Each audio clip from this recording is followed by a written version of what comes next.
Background score గురించి next level ఇచ్చాడు. ఒకప్పుడు మన డిఎస్పీ ఏదైతే ఒక లవ్ సీన్స్ కోసం ఒక పెట్టేవాడో దానికి మించి ఇందులో ఇచ్చాడు.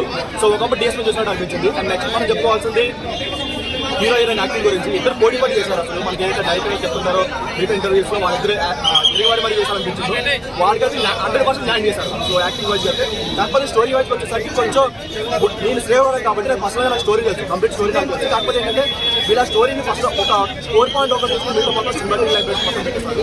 సెకండ్ హాఫ్ కంప్లీట్గా అది కంప్లీట్ డీగర్ చేశారు. మనకి ఫస్ట్ హాఫ్ ఏదైతే ఒక మెచ్యూర్ లవ్ స్టోరీ ఉందో దాన్ని కంప్లీట్ డీగర్ చేశారని అనిపించింది. అండ్ నెక్స్ట్ చెప్పుకోవాల్సింది క్లైమాక్స్ వచ్చిన డిఫరెన్స్ ఉంటాయి అన్న. సో వాటి వరకు చాలా బాగుంది. అంటే డైరెక్షన్ వైజ్ ఎలా అనిపించింది? డైరెక్షన్ వైజ్ కొంచెం అంత ఇంట్రెస్టింగ్ కనిపించలేదు. స్క్రీన్ ప్లే కూడా అంత లో స్టోరీ కాబట్టి అంత రేస్గా కనిపించలేదు. స్లాంగ్ అంతా ఓకేనా? శ్రీకాకుళం స్లాంగ్ ఓకేనా? నేను శ్రేయకులం కాబట్టి నాకు పర్సనల్గా నేను చాలా కనెక్ట్ అయ్యాను. కొన్ని డైలాగ్స్ అసలు ఇద్దరు మాస్ ఆర్టిస్ట్ కనిపించలేదు, బేస్గా కనిపించలేదు. తండేలు క్యారెక్టరైజేషన్ ఎలా ఉంది? అంటే తండే బాగా మెయింటైన్ చేశాడు. ట్రాన్స్ఫర్మేషన్